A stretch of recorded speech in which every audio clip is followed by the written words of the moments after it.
It was difficult. It was difficult the entire way for the Warriors. Steph is Steph, and it was the first Steph moment of the year. As Jimmy Butler's like kind of jogging back down the court after hitting the three, Steph is looking at him, hitting the night-night, and like encouraging him to hit the night-night. Game over at that point, and the Warriors walk away victorious. Wow, what a win. The Warriors defend their home floor for the first time here in 2025-26. They knock off the Nuggets by a final score of 137-131. They do it in overtime. What a freaking win for the Golden State Warriors. Steph Curry was amazing in this game. He finishes, it was kind of a slow start for Steph, which is incredible because he finished this basketball game with 42 points. He was 14 for 25, 6 of 12 from downtown, but he only had 7 points in the first half, and he finishes with 42. Now, it helps when it goes to overtime and you get to play 5 extra minutes, but still, wow, what a win for Steph Curry and the Golden State Warriors. The Jimmy Butler three that you just heard, Jimmy did not have the offensive day that he did to begin the season on Tuesday down in L.A., but he hit the Dagger three with less than a minute to go to put the Warriors up by 6. It was the highlight you just heard Tim Roy call. 21 points for Jimmy Butler. He made a couple of threes, got to the line 8 more times, made 7 of them. By the way, Steph Curry is currently leading him in free throw percentage because Steph has not missed. Jimmy has missed 1, so we can check in on that bet throughout the season. Looks like Stephen Curry is not going to go down without a fight. Of course, we know that. What's really funny about that highlight that you just heard, my guy Cam behind the glass back in our studios here in downtown San Francisco. I'm live from Chase. Cam back in the studios holding the fort down. He played that Jimmy Butler Dagger 3 in overtime. The game was still going on. The Nuggets didn't call timeout. The game is still happening, and as Jimmy Butler's like kind of jogging back down the court after hitting the three, Steph is looking at him hitting the night-night and like encouraging him to hit the night-night. Jimmy refused. I don't know if he was just so locked in on the defensive possession coming up, or I don't know, doesn't like to hit the night-night. I'm not sure, but Steph was encouraging him to hit it, and he didn't. Warriors ultimately then get the stop. The Nuggets then at that point gave up. They just gave a wide open layup down the floor to Steph, up by 8 with like 30 seconds left. Game over at that point, and the Warriors walk away victorious 137-131, but it was difficult. It was difficult the entire way for the Warriors. The Nuggets were on fire shooting the basketball, particularly in that second quarter. Aaron Gordon was unstoppable in this game. He had a career-high 50 points. He missed 4 shots. A 50-point performance on just 21 shot attempts. And it's not as if he just scored like 20 points from the free throw line. He scored 50 points on 21 field goal attempts and 6 free throws. That's it. He was 17 for 21 from the field and 10 of 11 from downtown. Hard to find a more efficient 50-point performance than what you just got from Aaron Gordon. He was absolutely amazing. 50 points in a loss, and that kind of efficiency, like in today's NBA, you can find some 50-point performances that aren't all that efficient. This isn't a great example, but Shai Gilgeous-Alexander had a 50-point performance earlier today. By the way, OKC's played 2 games this year. Both of their games have gone to double overtime, and they've both been on national TV doubleheaders before the Warriors. So if you're trying to watch Warrior games on national TV, you have been hurt both times by double overtime OKC games. But like Shai scored, I don't have the numbers in front of me. Someone can let me know on the text line or on the YouTube chat. Shai scored 55 or whatever it was on like 20 free throws. So, like, that's one way to get to it. What Aaron Gordon did with 50 points on just 6 free throws and only missing 4 shots, absolutely incredible.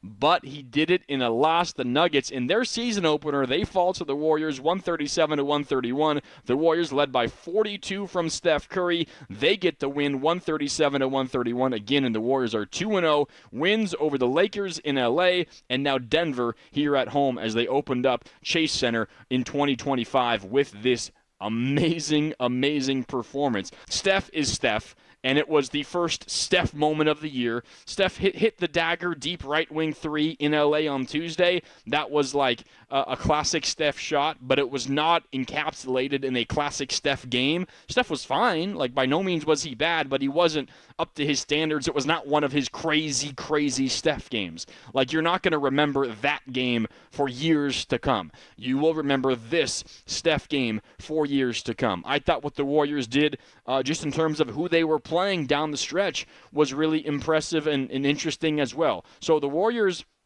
with 3:50 left in regulation, and they were trailing at this point. They were trailing for the majority of the second half because Aaron Gordon just kind of took this game over. With 3:50 left, the Warriors made a couple of subs, and they went out there with this five: Steph Curry, Jimmy Butler, Jonathan Kuminga, Draymond Green, and Al Horford. Okay? I'm going to say it again. Steph Curry, Jimmy Butler, Jonathan Kuminga, Draymond Green, and Al Horford. Really interesting, because we know that the trio of Butler, Draymond, and Kuminga is already like a hot-button topic for the Warriors.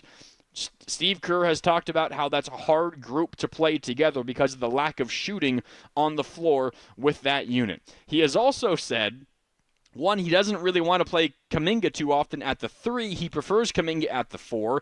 And I don't think we've ever seen Jimmy Butler at the 2 as a Warrior. We've seen him exclusively at the 3 or sometimes a small ball 4 when Draymond Green is playing the 5 and Kuminga isn't on the floor. So that moves Butler all the way down to the 2, Kuminga at the 3, Draymond at the 4, and Horford at the 5. Now, Horford is the key piece in all of this, because Horford, with his shooting, and he hit a big 3 in the fourth quarter, by the way, Horford's shooting kind of allows the Warriors to play that Butler, Draymond, Kuminga trio. And that's what Steve Kerr was talking about in the preseason, about how the Al Horford acquisition can just make so many of the other Warriors combinations work.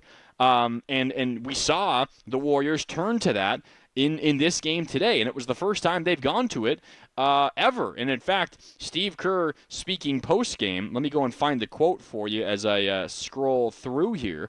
Steve Kerr speaking post-game said they've never even played together in practice, that group of 5. Again, Curry, Butler, Kuminga, Draymond, and Horford. Steve Kerr said post-game that group had never played together in practice. He said assistant coaches Terry Stotts and Chris DeMarco suggested it late in the game. They went to it. It worked as the Warriors climbed all the way back in regulation, forced overtime, and then they stuck with it in overtime. Obviously, it's important and worth noting just that they went to it and that they liked it enough to stick with it and that it worked. And this is, I think, another example of a very good beginning to the season for Jonathan Kuminga. I mean, you look through Kuminga's stats today, nothing immediately jumps out to you as, oh my God, he was amazing, but it's another game where Jonathan Kuminga is just making winning plays on a consistent level. 14 points tonight. He played 36 minutes, 14 points tonight, 5 rebounds, 3 assists, only turned the ball over once, and plus-minus is very flawed from a single-game perspective, but he was +8 in a game that went to overtime and the Warriors won by 6. Jonathan Kuminga was 6 of 11 from the field. Efficient, pretty efficient, shooting better than 50%, 1 for 4 from downtown. But the fact that he's out there and what he was doing Aaron Gordon scored 50 points. He kind of got loose in the second quarter after Kuminga came out, and then Gary Payton II got put onto Aaron Gordon. GP2 lost him a couple of times. That led to some of those threes, got him into a rhythm, and then he was just on fire, and he could not miss anything that he took. He was 10 for 11 from deep in the game overall. But the Warriors closed. One, they started Kuminga again today. We knew that coming in. Kuminga was going to start. Who knows what it would have been if Moses Moody was healthy. Steve Kerr did say that if Moody was healthy on Tuesday, it would have been Moses Moody starting. We don't know for sure who he would have been starting over, but I think the logical conclusion is he would have been starting over Kuminga. But Kuminga started, took advantage, nearly had a double-double, made a number of really important plays in that narrow Warriors victory. And the same could be said in this one. He didn't have like the offensive takeover in this game, Kuminga, tonight, that he did on Tuesday in LA when he began the second half, like scoring whatever that was, 11 or 7 points in the first minute and a half or 2 minutes of that game. It might have been more like 9 points in the first couple of minutes of that third quarter. He didn't have that like singular moment of offensive explosion, but he was very, very good, and he earned the right to close the game. Like, did you notice who did not close today? And it was a starter.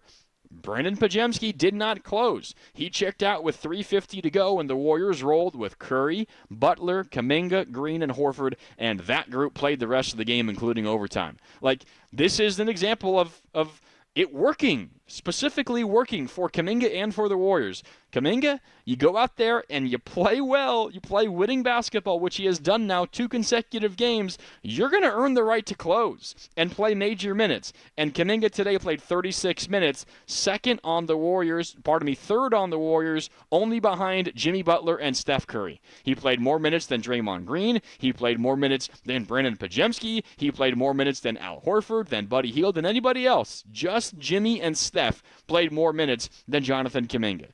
That is exactly what the Warriors need for him. I thought it was another really, really positive game for Jonathan Kuminga. And man, what a win for the Warriors. Some of the moments that stand out in this game, I mean, we can jump ahead to like late fourth quarter. I think really quickly, though, we gotta kind of circle back and figure out how we got here in the first place. So the Warriors led by one. It was 100-99. 100-99 early in the fourth quarter. This was a very high-scoring game. Denver could not miss, specifically Aaron Gordon. Dubs led by 1 early fourth. Then it was a Aaron Gordon solo 10-0 run. Went on a 10-0 run all by himself. And Denver took a 109-100 lead with about 7:15 to go in the fourth quarter. And then what happened? This is one of the biggest moments of the game. And I don't mean to overreact, but Will Richard, like, Warriors don't win this game without Will Richard. That's fair to say. Because the Warriors down by 9. Denver's in the middle of a 10-0 run, which was all Aaron Gordon. And the Warriors forced a jump ball. I forget who was jumping, but it gets tipped out and it's on the Denver offensive half of the court. The jump ball gets tipped out, and Will Richard tracks it down, just saving it from going out of bounds on the right side of the court, and races up the floor and takes a transition 3. Steps in to the transition 3. He's wide open. And Will Richard at that point, I don't remember exactly what his numbers were up to that point. I believe he was like 0 for 3 on threes because he had taken a couple other previously in the fourth quarter. I think he missed 2 in the fourth, missed 1 previously in one of the first 3 quarters. He was 0 for 3 from deep, and a couple of them weren't particularly close. So, 1, the confidence to take that shot in the first place. Like, there's 5 or 6 players in the Warriors that don't even think about taking that shot in the first place because they just don't believe in their shot enough, right? Will Richard, from downtown, a rookie playing in his first ever home game. By the way, sharing the floor with Steph Curry, Draymond Green, Jimmy Butler, and Nikola Jokic. We're talking about some of the greatest players to ever play the game of basketball. And he's like, yeah, no problem. I'm going to take this transition right wing 3 to stop a 10-0 run. And he hit it. And suddenly the Warriors only down by 6. They get a little bit of momentum. They're feeling good. And that was kind of the beginning of the Warriors' comeback after they got down by 9 with 7 minutes to go. I also think it's worth shouting out that Will Richard was even playing in the fourth quarter in the first place. That's now back-to-back games where Will Richard has been playing in major moments. And the Warriors decided, instead of opening with Quentin Post to begin the fourth, because often what the Warriors do is Quentin Post to begin second and fourth quarters. It was not Quentin Post today.